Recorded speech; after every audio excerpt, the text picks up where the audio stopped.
nuestra última prédica de la serie, las 9 virtudes. Nosotros celebramos aquí, yo estaba cubriendo con las personas que están tomando la clase de membresía, la clase de partícipes en el Evangelio, el hecho de que uno de los ritmos que nosotros seguimos es el ritmo de celebración. ¿Por qué celebramos? Yo estaba mencionando el hecho de que al criarme en la iglesia, a la adoración por medio del canto se le trataba como si fuera algo extra, se le trataba como si fuera la parte divertida antes y después del sermón, cuando es una parte integral.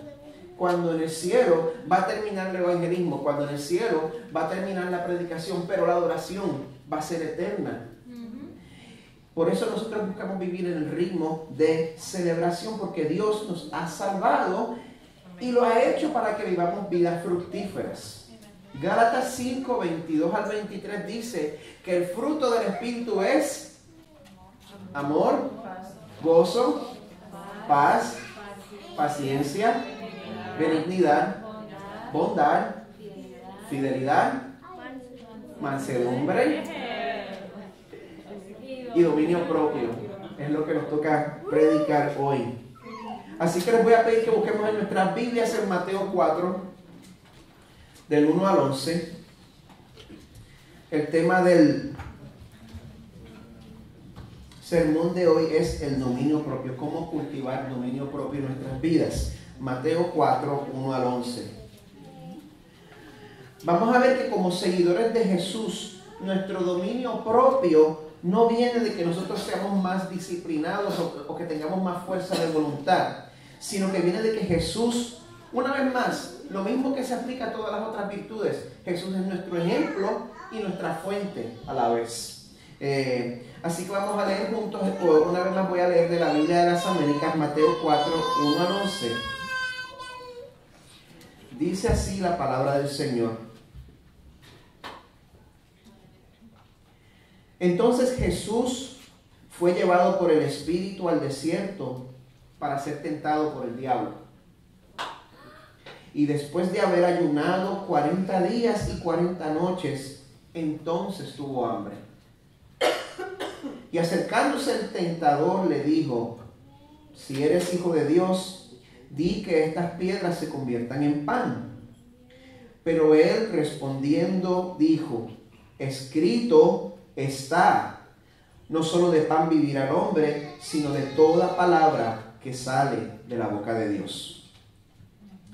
Entonces el diablo le llevó a la ciudad santa y le puso sobre el pináculo del templo y le dijo: si eres hijo de Dios, lánzate abajo, pues escrito está: a sus ángeles te encomendará y en las manos te llevarán, no sea que tu pie tropiece en piedra.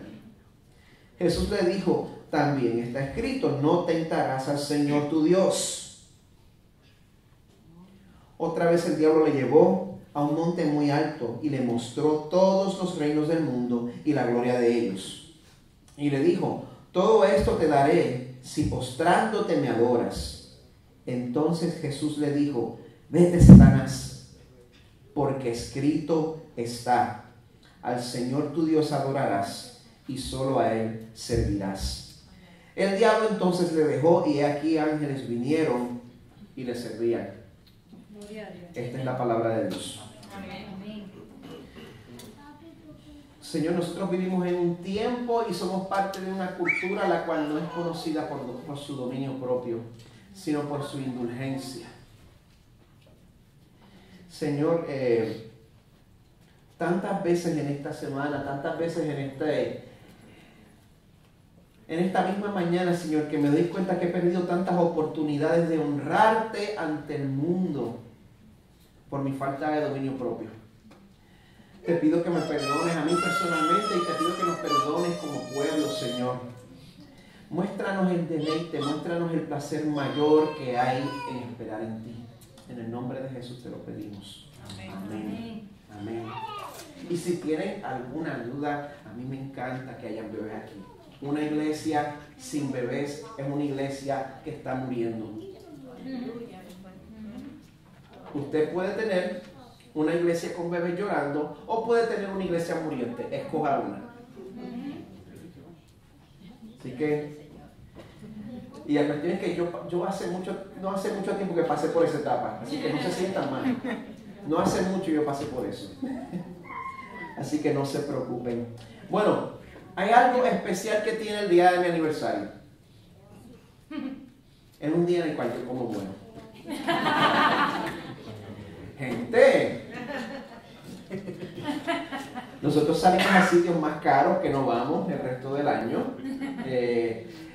Hoy me sorprendieron, hoy me dijeron que íbamos a ir a un sitio distinto. Los últimos 3 años hemos ido al mismo sitio. ¿Quién puede adivinar? Texas de Brasil. A mí me encanta ese sitio, se come un steak que es una cosa increíble. Pero hoy me dijeron, no, vamos a otro sitio. Bueno, pues está bien. Allí se come bueno como quiera. Y bueno, ¿ah? ¿Qué fue? ¿No perdí? No, vale, no. Ahora, les pregunto, ¿qué es mejor que ir a Texas de Brasil? Mejor que ir a Texas de Brasil es ir a Texas de Brasil cuando uno de ustedes me ha regalado un certificado. Ay, por favor. No estoy sugiriendo nada. Pero imaginen que yo voy allá con los gastos pagos a través de un favor que me han hecho. Y yo llego allí y yo pido el plato más caro, pido el filet mignon. Es más, esta vez no lo pido rare como me gusta, lo pido well done. Y me dicen, bueno, como lo pidió well done, va a estar listo en unos cuantos, le va a tomar 15 minutos en el día de hoy. Pues, ¿qué sucede? Cuando yo voy a un sitio bueno de comer, yo me aguanto el hambre todo el día. Cuando salgo a almorzar, me como una porquerita, porque me estoy preparando para el plato bueno del día, que va a ser la cena de ese día. ¿Y qué cree usted si en vez de esperar que ese filet mignon esté listo, ese filet mignon que es una vez al año que yo me lo doy, yo digo, bueno, yo tengo demasiada hambre y yo me estaba aguantando todo el día para comer, así que si ustedes no se dan prisa, si eso no está aquí en 3 minutos, yo voy a empezar a comer el pan que ustedes me traigan. Así que dense prisa, por favor. La cosa es que yo no puedo acelerar las leyes de la física. El bistec va a estar listo cuando esté listo. Nosotros no podemos hacer nada para que un bistec esté preparado más rápido de lo que le toca, ¿verdad? Yo no sé si alguno de ustedes ha logrado torcer las leyes de la física y hacer que algo se cocine rápido, me avisa y hacemos un producto juntos y nos hacemos millonarios, pero a la mayoría de nosotros nos toca esperar. Y como toma el tiempo que va a tomar, se vencen los 3 minutos y yo digo, pues yo empezar a comer pan. Y empiezo a comer pan. Y empiezo a comer pan. Y empiezo a comer pan. Y cuando por fin llegue ese filet mignon, perfecto. Yo estoy lleno de pan hasta aquí. Y me lo llevo para comérmelo en casa recalentado el día siguiente. Eso es un crimen, ¿verdad? Qué pecado. Recalentarlo en el microondas al próximo día. La persona que me regaló el certificado, no de ustedes,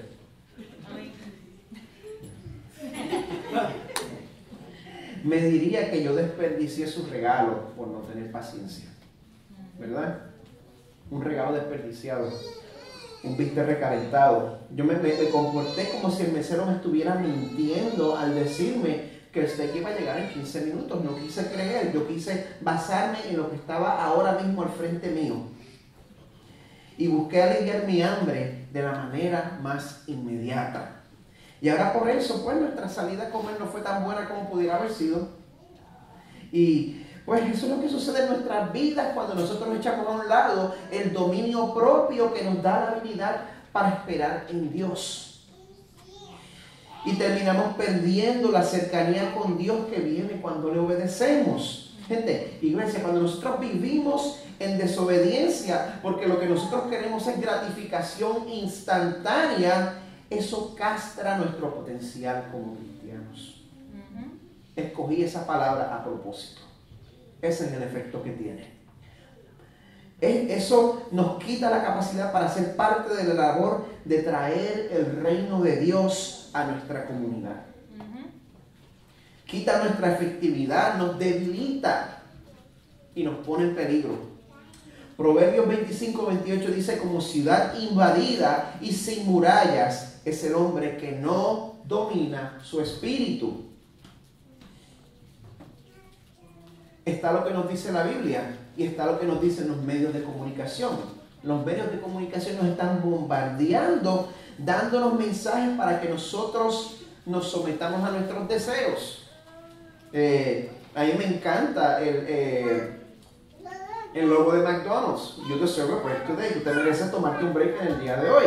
Por supuesto, nosotros nos aplicamos eso todos los días, no es algo especial. Está el de, ¿quién se sabe el de Sprite? Obey your thirst, obedece tu sed.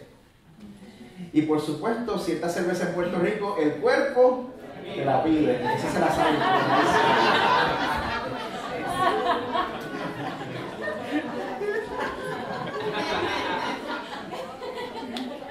Yo empiezo con productos sanos, con hamburger, pero entonces la cerveza, ay, perdónalo, Señor. ¿Qué podemos hacer al respecto? Los medios nos bombardean diciendo que nos sometamos a nuestros impulsos, a nuestros deseos. Eso es una realidad. ¿Qué vamos a hacer? Vamos a ser menos latinos y ser más alemanes, más disciplinados, más japoneses. Vamos a dejar nuestra cultura a un lado.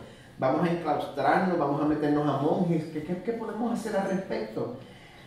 Tenemos que saber que el dominio propio no es un fin en sí.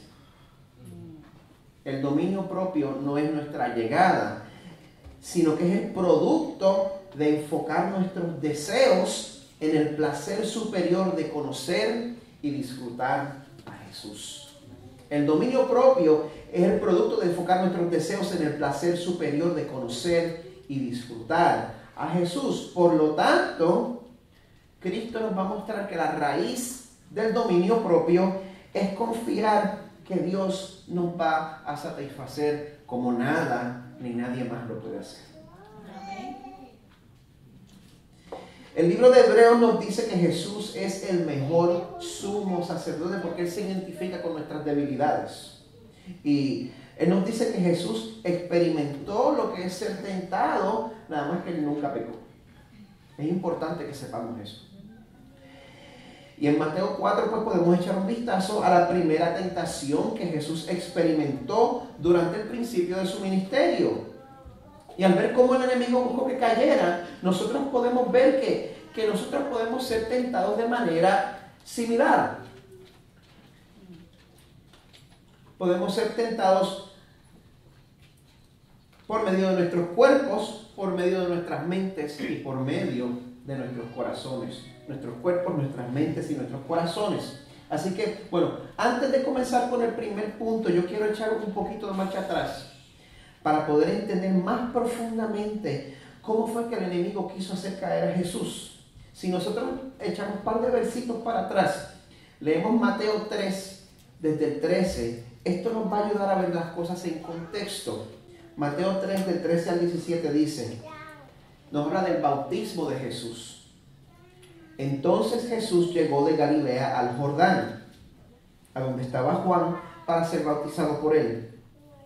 Pero Juan trató de impedírselo diciendo, yo necesito ser bautizado por ti, y tú vienes a mí. Y respondiendo Jesús le dijo, permítelo ahora, porque es conveniente que cumplamos así toda justicia. Entonces Juan se lo permitió. Después de ser bautizado, Jesús salió del agua inmediatamente, y he aquí, los cielos se abrieron, y él vio al Espíritu de Dios que descendía como una paloma y venía sobre él. Y he aquí, se oyó una voz de los cielos que decía, este es mi Hijo amado, en quien me he complacido. Un momento importante. Ese momento es el comienzo del ministerio público de Jesús. Un momento sobrenatural. Un momento, en ese evento Dios Padre, vemos las tres personas de la Trinidad. Dios Padre hablando, el Espíritu Santo posando como paloma y el Hijo siendo bautizado. Y en ese momento Dios Padre acaba de afirmar que Jesús era ¿quién? Su Hijo amado. el Mesías esperado por Israel.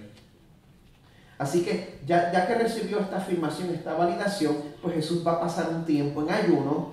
Y eso pues nos muestra cómo es que nosotros vamos a buscar comunión con el Señor. Y es por eso que estoy llamando a la iglesia a esa semana de ayuno. Únase a mí, busquemos el rostro del Señor para que Él nos guíe a través de esta temporada.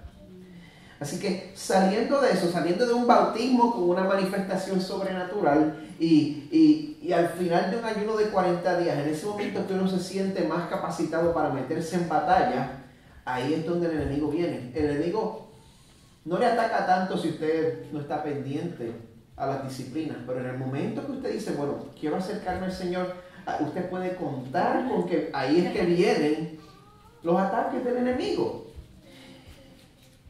Así que no se sorprenda cuando el enemigo le ataque durante tiempos clave, tiempos donde usted perciba, donde usted sienta la cercanía del Señor. Esos son los tiempos de ataques, los tiempos donde el Señor lo esté preparando para ministrarle a otras personas. Pues aquí en Mateo 4, 1 al 2 nos dice, entonces Jesús fue llevado por el Espíritu al desierto para ser tentado por el diablo. Yo podría pasar una hora ahí nada más, por todo el significado que tiene ese segmento ahí. Es importante saber que quien llevó a Jesús al desierto fue el Espíritu. Y nosotros tenemos que saber que como creyentes, como seguidores de Jesús, nuestros tiempos de prueba están bajo el control de Dios. Todo tiempo de prueba. No hay tiempo de dificultad, no hay tiempo de prueba que no esté bajo la completa soberanía del Creador. Por lo tanto, todo obra para nuestro crecimiento. Pero tenemos que saber que eso no significa que somos tentados directamente por Dios. La Biblia es clara en cuanto a eso. El Señor no tienta. Dice aquí Jesús fue tentado por el diablo. Eso sí, no importa quién sea el agente secundario de nuestra prueba, Dios redime toda situación, Dios redime toda circunstancia, incluyendo nuestro sufrimiento. Amén. El verso 2 dice, después de haber ayunado 40 días y 40 noches, entonces tuvo hambre. Y es en el momento de fragilidad que ataca el enemigo. Y trae una tentación en el punto donde Jesús hubiera sentido la necesidad mayormente en cuanto a una necesidad física, corporal, hambre. Yo soy súper flojo al ayunar. Yo no me voy a dar alarde de que yo soy ningún tipo de gigante espiritual. Ya a las 3 estoy viendo puntitos y me tengo que sentar. Yo he oído de personas que se han dado esos ayunos extendidos. Yo no me puedo imaginar cómo se debe haber sentido. A Jesús se le llama el segundo Adán. Porque así como Adán representa a la humanidad en su fracaso ante la tentación, pues Jesús es el representante de los que creen y de los que creen en su victoria durante la tentación. Así que quiero que tomemos un momento para que notemos y nos demos cuenta que uno de los trucos que el enemigo usa para desanimarnos, él va a venir a tu vida y va a tratar de sembrar dudas sobre las cosas que Dios ya ha garantizado. El enemigo viene a tu vida y trata de sembrar la duda en tu mente sobre cosas que Dios ya garantizó. En el jardín del Edén, después de Dios que Dios le había dicho a Adán y Eva que podían disfrutar del fruto de cualquier árbol, menos uno en específico. Imagínense eso. Dios te crea del polvo de la tierra. Él te da todo lo que necesitas y solo te hace una exigencia sencilla. Confía en mí. No tomes de ese árbol. No comas de ese árbol. Confía en mí. Ahí llega el enemigo y lo primero que hace es difamar a Dios. Lo primero que dice es, bueno, entonces Dios les dijo que ustedes no podían comer de ningún árbol del huerto. Eso no fue lo que dijo. Pueden ver todo eso en Génesis 3, pero quiero que vean cómo llega el enemigo mintiendo. Y en este caso, cuando vemos aquí en Mateo, Dios Padre ya había declarado que Jesús era su Hijo amado, en quien se complacía. Y llega el enemigo a tratar de aprovecharse de la debilidad física a raíz del ayuno y le dice a Jesús, bueno, si en verdad eres hijo de Dios. El Padre acababa de decir, este es mi hijo amado. Así mismito llega el enemigo, si en verdad eres hijo de Dios. Porque yo no sé, es que yo tengo mi duda. Porque se supone que tú como hijo de Dios, que tú como escogido del Señor, tengas poder sobre todo y estás aquí pasando hambre. ¿Por qué tienes que sufrir así? Entonces, acaba de una vez y resuélvete por tu parte. Así llega el enemigo y nos tienta a la autocompasión. Y usted sabe que convertir piedras en pan no es un pecado per se. Y Jesús ciertamente tenía el poder para hacerlo. Pero hay muchas decisiones en la vida que de por sí son moralmente neutrales, pero si se hacen como una expresión de falta de confianza en el Señor, no es dominio propio. Y hay muchos de nosotros en esta mañana que estamos siendo tentados exactamente de esa manera. El enemigo quiere que caigas en ese mismo tipo de autocompasión que viene a causa de la duda de la bondad de Dios. El enemigo quiere que caigas en esa misma autocompasión. Y bueno, ya tienes la convicción de que Dios te bendice cuando tú vives en obediencia y has tomado una decisión difícil de someterte al Señor y obedecerle. Y no sé, quizás decidiste dejar atrás vicios que no agradaban al Señor.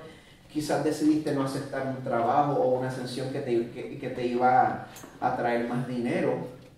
O decidiste no cogerlo porque sabías que te iba a quitar tiempo de servir al Señor.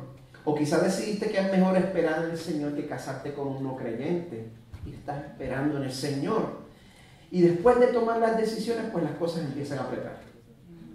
Nosotros hacemos nuestra dedicación, nuestra consagración, y todo es una fiesta espiritual, pero eventualmente se va todo eso y aprietan las circunstancias. Y uno empieza a pensar, ¿yo habré tomado la decisión correcta? Te das cuenta que esa decisión que tomaste no es garantía de que iba a ser fácil de mantener.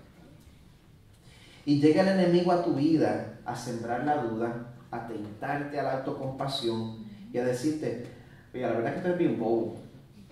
La verdad es que tú eres bien boba. Si en verdad tú eres hijo de Dios y eres hija de Dios, ¿por qué tienes que estar sufriendo así?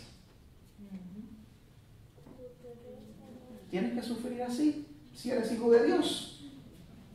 Yo estoy seguro de que si no eres tan estricto con conseguirte un novio que quizás, no sé, nada más viene a la iglesia 2 veces al año, pues Dios me entiende. Total, como que se ha olvidado de ti. El enemigo te está tendiendo la trampa de la autocompasión.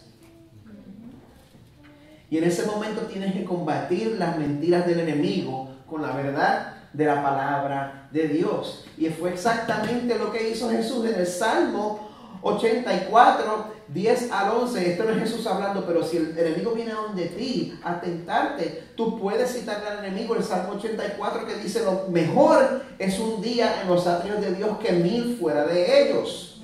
Prefiero estar en el umbral de la casa de mi Dios que morar en las tiendas de impiedad, porque sol y escudo es el Señor Dios. Gracia y gloria da el Señor. Nada bueno niega a los que andan en integridad. Amén. Nada bueno niega a los que andan en integridad. Combate las mentiras del enemigo con la verdad de la palabra del Señor. Pero eso quiere decir que para poder usar esa espada, tienes que saber usarla.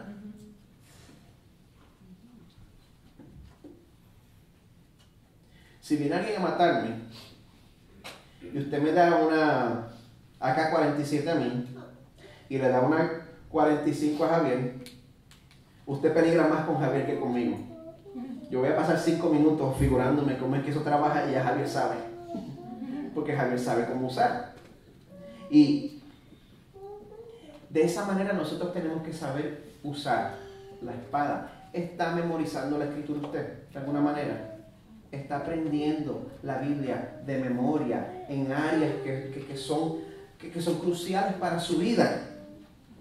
Cuando viene la tentación, uno no puede combatir con una noción floja de que, ay, pero eso no está bien. Usted no va a durar. El enemigo se lo va a llevar enredado. Estar armado con la palabra, con la espada del Espíritu, no es solo para nosotros, sino eso fue exactamente lo que hizo Jesús cuando Satanás lo tentó. Verso 4, él respondiendo dijo, escrito está, escrito está, citando la palabra del Señor. No solo de pan vivirá el hombre, sino de toda palabra que sale de la boca de Dios. Y gente, si nosotros no hacemos de la palabra de Dios parte de nuestra dieta, y nuestra dieta es todo caso cerrado, y nuestra dieta es todo estar babeándonos frente al Netflix por horas viendo una serie, si eso es toda nuestra dieta, entonces a la hora de la tentación nosotros vamos a buscar nuestra espada y no vamos a encontrar nada. ¿Quién sabe cómo se llama donde va la espada? La vaina. A la hora de la batalla va a encontrar que la vaina está vacía.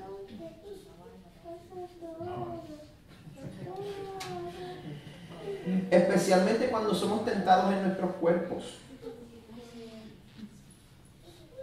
Todas esas tentaciones que son de origen físico. Estamos a un momento débil de caer. Por eso la Biblia nos dice, ¡huye! ¡Huye! Sal corriendo, pero tú no lo sabes sino en la Biblia. Hay que familiarizarse con la espada del Espíritu. Aunque el enemigo también ataca nuestras mentes. Entonces el diablo le llevó a la ciudad santa y le puso sobre el pináculo del templo y le dijo, si eres hijo de Dios, lánzate abajo, pues escrito está, a sus ángeles te encomendará y en las manos te llevarán, no sea que tu pie tropiece en piedra. Le citó el Salmo 91. ¿Quién se sabe ese? A mí me enseñaron varios y ese fue el que más trabajo me dio aprenderme. Bueno, no me lo aprendí completamente, pero ¿sabe por qué es necesario que nosotros conozcamos bien la palabra del Señor? Porque el enemigo también conoce la palabra del Señor y sabe citarte la Biblia. Y como el enemigo sabe mucho de la Biblia, sabe torcerla. Y si usted no está pendiente a conocer todo el consejo de Dios, usted va a creer cualquier disparate que oiga en la televisión o en la radio. Y eso es todo lo que hay por los medios de comunicación. No hay más nada. No importa que sean programas cristianos o programas de radio que se canten como defensores de los valores tradicionales. Nosotros tenemos que madurar y nos toca saber que la mala doctrina se ha metido en todos los medios de comunicación.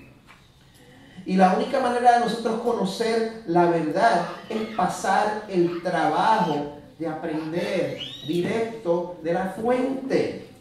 Eso es lo que nos va a equipar para ser como la Biblia dice que debemos ser en 2 de Timoteo 2:15. Procura con diligencia presentarte a Dios aprobado, como obrero que no tiene de qué avergonzarse, que maneja con precisión la palabra de verdad. Esa es nuestra responsabilidad. Y es necesario porque, como les dije, Satanás está aquí citando el Salmo 91, donde habla de la protección que tenemos de nuestro Dios. Voy a tratarlo. Tengo aquí para hacer trampa, pero voy a tratar. El que habita al abrigo de la... Ven acá. Ven acá. Ven acá.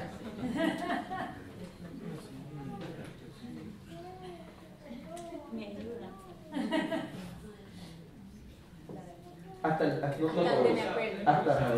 que habita el abrigo del Altísimo morará bajo la sombra del Omnipotente. Diré yo a Jehová, esperanza mía y castillo mío, mi Dios en quien confiaré. Él te librará del lazo del cazador, de la peste destructora, con sus plumas te cubrirá y debajo de sus alas estará seguro. Escudo y adarga es su verdad. No temeré del terror nocturno, ni saeta que huele de día, ni mortandad, ni pestilencia que anda en oscuridad, ni mortandad que en medio de la día destruya. Caerán tu diestra a ti. Ciertamente Ciertamente con tus ojos con tus ojos mirarás y verás la recompensa de los impíos, porque has puesto a Jehová, que es mi esperanza, al Altísimo por tu habitación. No te sobrevendrá mal, ni plaga tocará tu morada, pues a sus ángeles mandará acerca de ti, que te guarden en todos tus caminos. En las manos te llevarán para que tu pie no piese en piedra.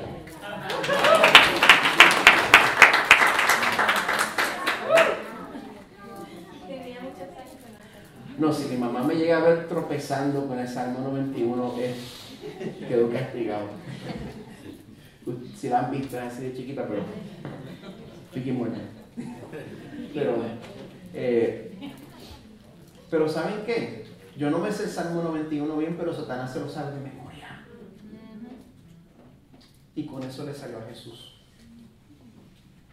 Y aquí el enemigo está tomando un salmo que cuando lo entendemos correctamente, lo que quiere decir es cuando nosotros hayamos oposición en este mundo, cuando encaramos un peligro que nosotros no nos buscamos, y cuando nuestra fe es probada, nuestra seguridad está en Dios, el cual tiene poder para protegernos. Pero si deciden no rescatarnos en esta vida, lo cual claramente es una opción para Él. ¿Usted sabía eso? ¿Usted sabía que Dios no le debe nada? Si Él decide no rescatarnos en esta vida, entonces nos va a acoger en su regazo por la eternidad. Y eso no hay quien lo cambie. Pero saber que nuestra seguridad está en nuestro Señor no es lo mismo que uno presumir irresponsablemente que Dios no nos va a dejar experimentar las consecuencias de nuestras malas decisiones. Eso es tentar a Dios. Si Él a veces permite que nosotros suframos haciendo el bien, ciertamente no está obligado a salvarnos de nuestras estupideces. Yo le doy gracias a Dios que muchas veces me ha salvado a mí de mis estupideces, pero no está obligado a hacerlo. Muchas veces en su misericordia permite que experimentemos las consecuencias. Y es por eso que Jesús cita entonces a Deuteronomio 6:16 y le dice a Satanás, también está escrito, no tentarás al Señor tu Dios. Como resultado, pues el enemigo entonces nos lleva a la tentación más difícil, lo cual los gamers llaman el final boss. Nos lleva a la tentación más difícil, apelando a la necesidad innata que todos tenemos de adorar. Y gente, todos somos adoradores. No es cuestión de que si usted va a adorar, es cuestión de a quién usted va a adorar. Nosotros, entonces, como tenemos esa necesidad innata de adorar, experimentamos tentación en nuestros cuerpos, en nuestras mentes y en nuestros corazones. Y en el verso 8 dice, otra vez el diablo le llevó a un monte muy alto y le mostró todos los reinos del mundo y la gloria de ellos. Y le dijo, todo esto te daré si postrándote me adoras. Jesús sabía que Él iba a ser exaltado, Jesús sabía que Él iba a ser glorificado, pero todo esto iba a estar al otro lado de su sufrimiento, de su sacrificio y de su muerte. Que para Él llegar a esa glorificación iba a ser necesario pasar por sufrimiento.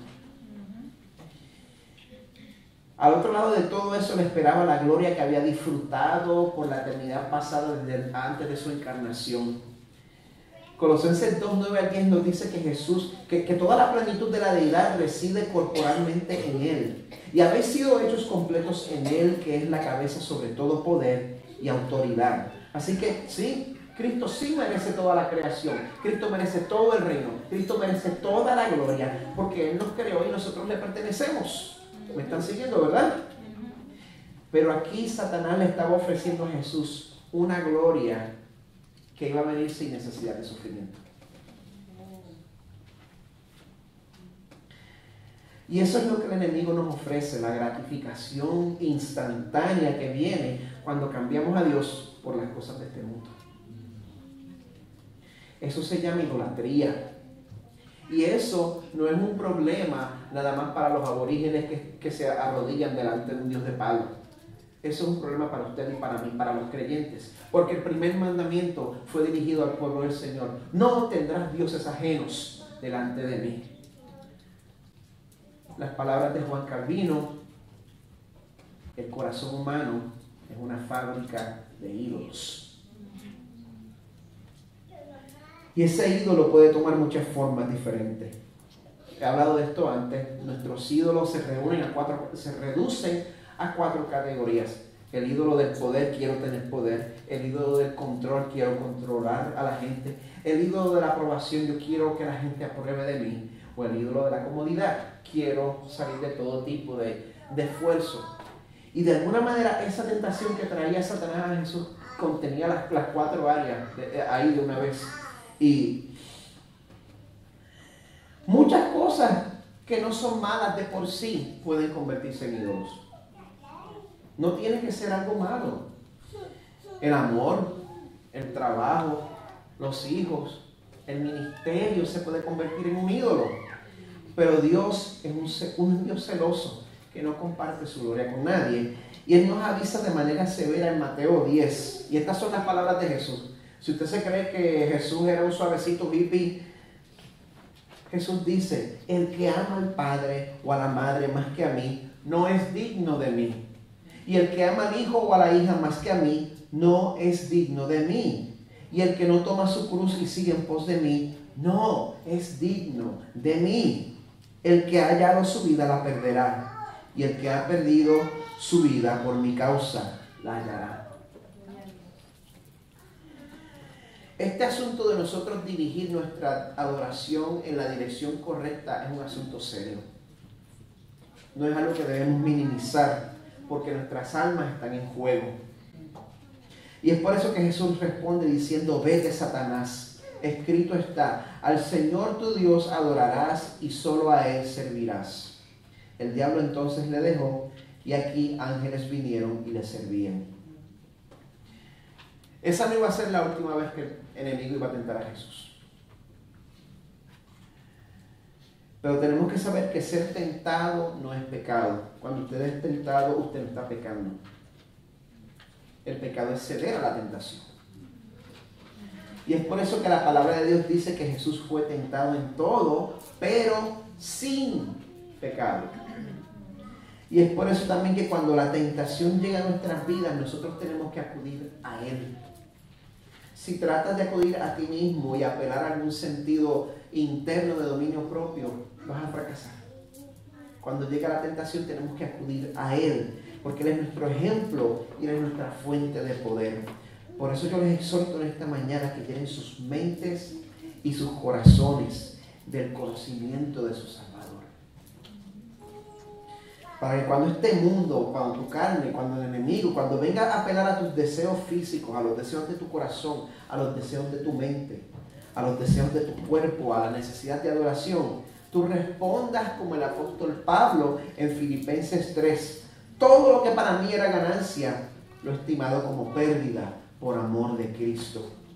Y aún más, yo estimo como pérdida todas las cosas en vista del incomparable valor de conocer a Cristo Jesús, mi Señor, por quien lo he perdido todo y lo considero como basura a fin de ganar a Cristo y ser hallado en Él, no teniendo mi propia justicia derivada de la ley, sino la que es por la fe en Cristo, la justicia que procede de Dios sobre la base de la fe, y conocerle a Él, el poder de su resurrección y la participación en sus padecimientos, llegando a ser como Él en su muerte, a fin de llegar a la resurrección de entre los muertos.